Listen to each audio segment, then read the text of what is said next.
I will be working here for 4 years this March.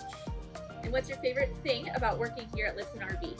I really enjoy the co-workers I work with and the flexibility I have with what I do around here, and then with my schedule, being a high school volleyball coach.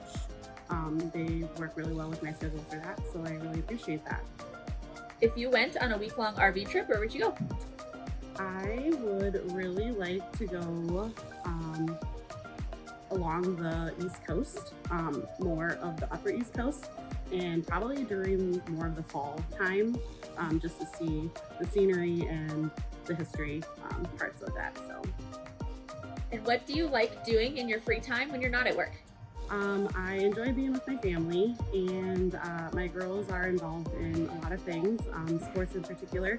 So I really enjoy going to all of their sports competitions and things like that. With my friends, I would say the biggest thing I really like to do with them is play bingo. Great, thank you. Thank you.